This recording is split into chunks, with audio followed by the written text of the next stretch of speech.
In this video, we'll follow Korkmaz's method for estimating recharge into groundwater from water level and precipitation data.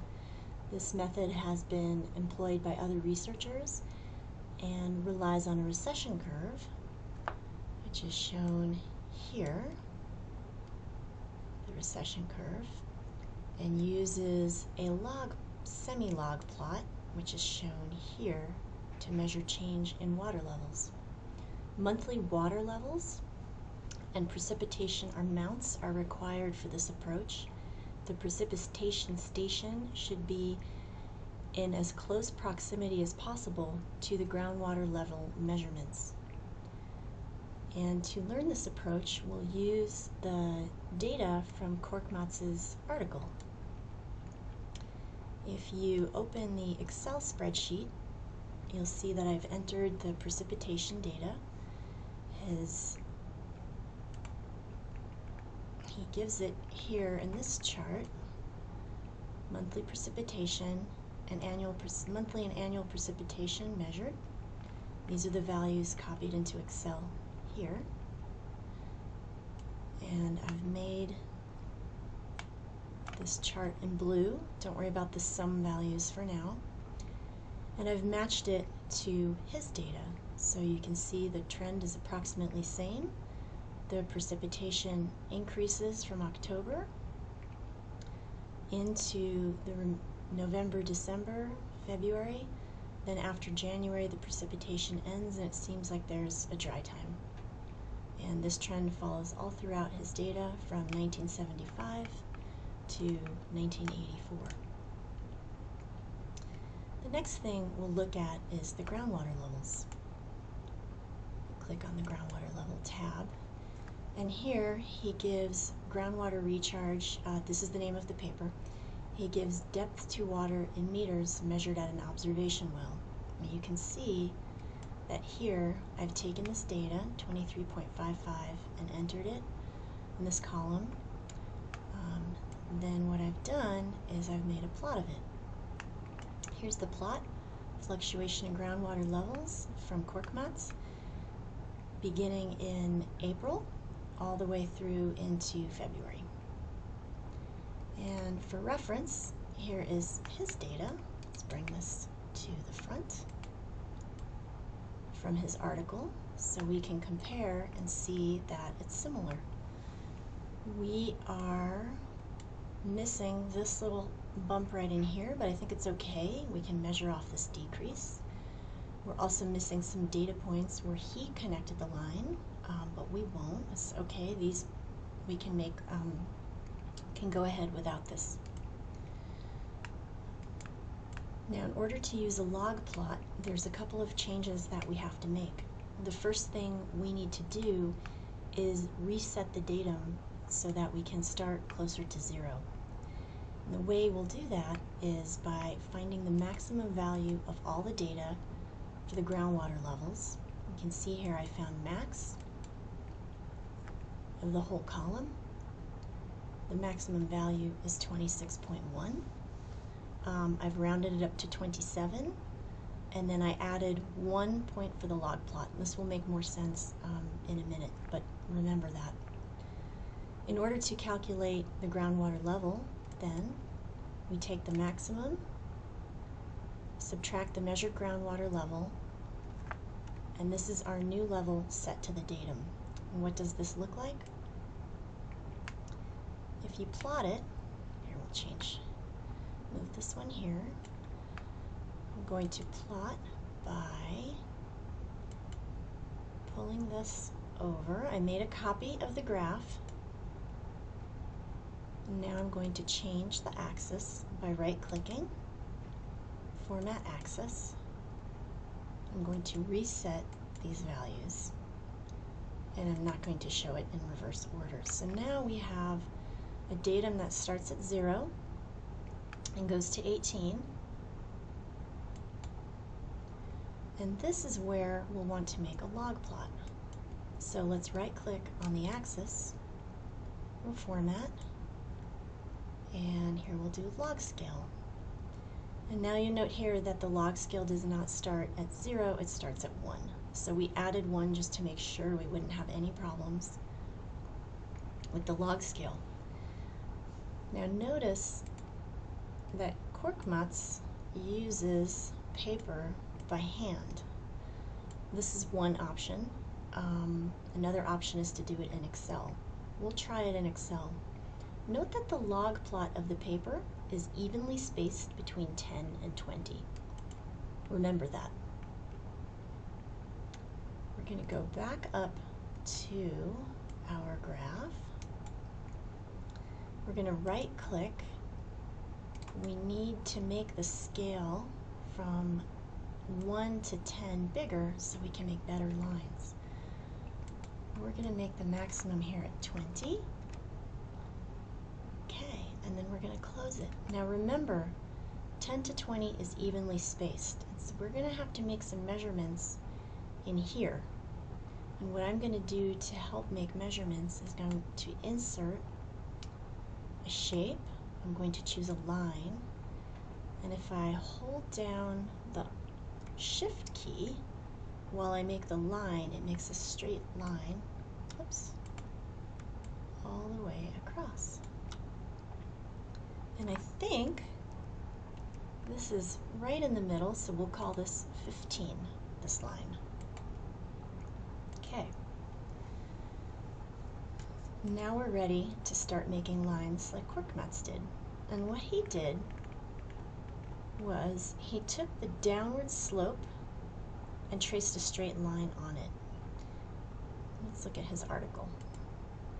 This is the recession curve. Here's the increase. The log plot makes a straight line and you follow it down. Then you measure the depth from the bottom of the line to the top of the next peak. So we'll go back.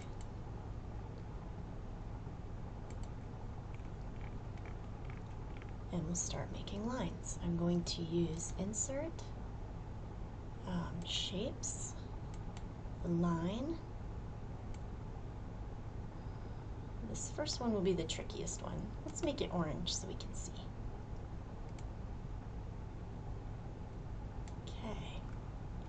Now I'm going to press Control C and Control V gives me the next one.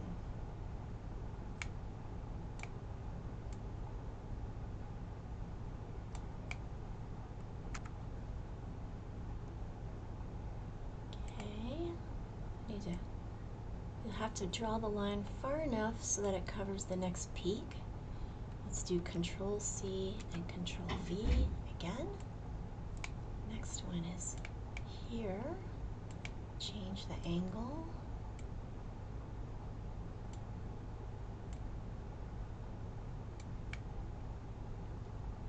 Okay. Control C, Control V. This one is steep here. Seems like it almost goes off the page. We can make this a little shorter. Okay. Next one is here. Okay. Next line. I got this. Okay. Next line is here. Sometimes you don't find the peak so easily. A little steeper. Okay, this one. Now in this year, it looks like there was no change in the water level, but we'll still put a line and just make a note. Otherwise it looks like we might have forgotten it. And I think that one belongs here. The last one will go here. And this is another one that's quite steep.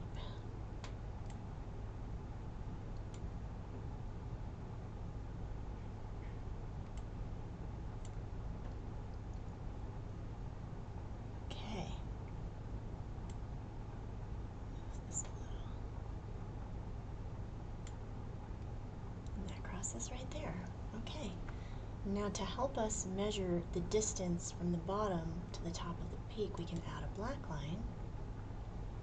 We'll do insert shape line. Okay. And let's make this one black.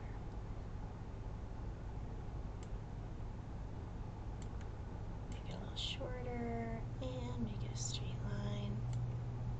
Okay, now I'm going to do Control V, do the same thing here.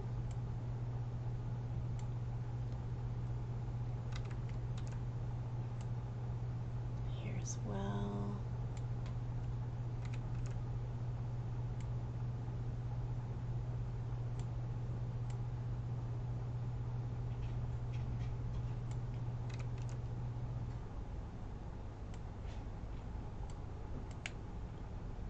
Take this one. For the next one, I'll copy this line. Whoops. Copy, paste. A little longer. Okay, copy, paste.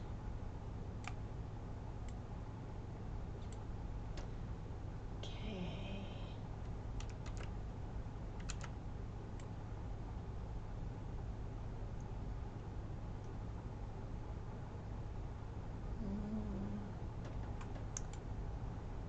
You can see how different people making these plots would get different answers.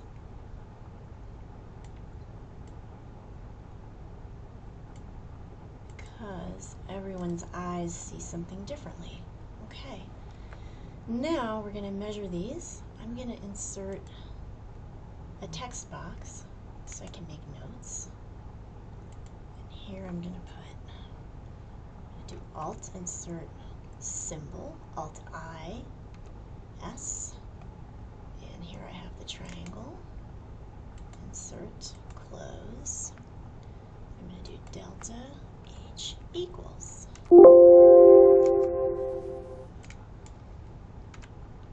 Like that. I cut it and now I'm going to put it here in the box. Okay. Delta H here. Oops. This I'm going to say is 2. I'm going to copy that and paste it and put it here. This one is 3. Okay.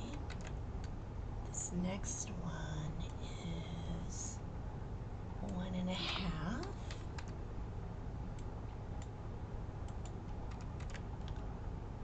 This next one is maybe 12. And I say that because it doesn't quite go to the bottom here. And this is maybe 14, so maybe it's 13. We can put 13.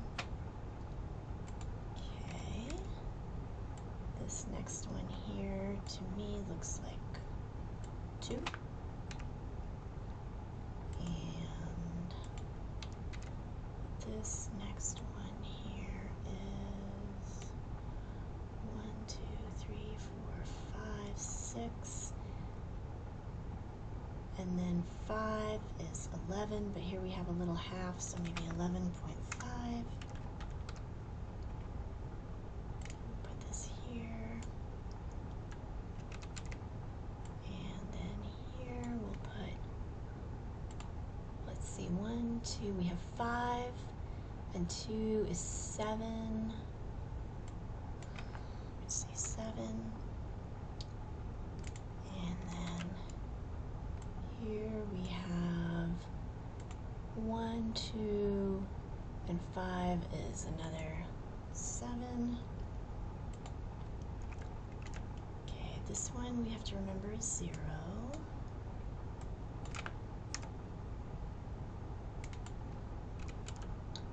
And then this one is, I would say this one is 13.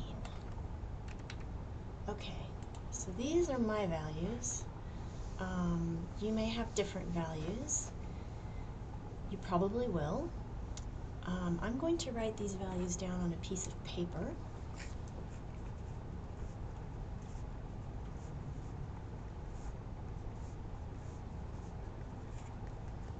And now we are going to go to the recession page. The recession on the regression. Here we are for the linear regression. And you'll notice that there is the change in water level, that's just what we measured. Then there's this value for precipitation change in water level. And then there's total precipitation. What are these two? Let's go back to the precipitation page. What they are, I'm going to unhide this. The total precipitation is the amount measured over the course of the year. Korkmaz is using a water year, which aligns well with his pattern of precipitation here. We will be using a calendar year because that aligns well with the monsoon. So for his year, beginning in October to September, the total is 497. This is the sum. You'll see this in his paper. Okay. Then the precipitation change in water level, that measurement is the amount of precipitation that affects the water level. So you can see here, he has these blocked out. And what he does on his, send this back. When he made the log scale plot, he looked to see where the change in water level was occurring, and he said, aha, as the water level begins to increase, that's the precipitation that's entering the water table. So it doesn't start always with October when the rains begin. It may be December, it may be later. He chose these are darked in gray, and so I have them here on the left because I was copying his method. So I have 34, 54, 49. These are the months where there was a change in the water level for the precipitation. And here it's summed, 247. So you can see here's the sum, 247. This year it's 404, and this year it's 286. All the following years. So these values are what is shown here, and the total precipitation for the entire year is shown here. And these are repeated below. Now we'll fill in these numbers for the delta H. So I had 2, then I had 3, then I had 1.5, and you see how it's beginning to fill in the regression plot. Then I had 13. Next I had 2 and 11.5, 7. I had another 7, and then a 0 value, and then 13. Okay. So here, this blue line is if you took the regression line and continued it. So it crosses the x-axis. All right.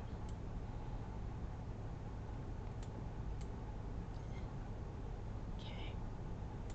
And this is the regression line created by Excel putting the linear line through the points. What we'll do here is we'll take the slope, which is highlighted in red, and we'll enter it, 0.0303. And now we need the intercept. This is highlighted in green. It looks black, but it's green. We'll take 5.7039. Now we need to enter recharge. This is not recharge, this is RE. This is the amount of precipitation that does not enter recharge. It could be in the groundwater soil, it could be evapotranspirating out, but it's not going into the groundwater table. Here it looks like it's about 200. I'll put in 200 and see what I get.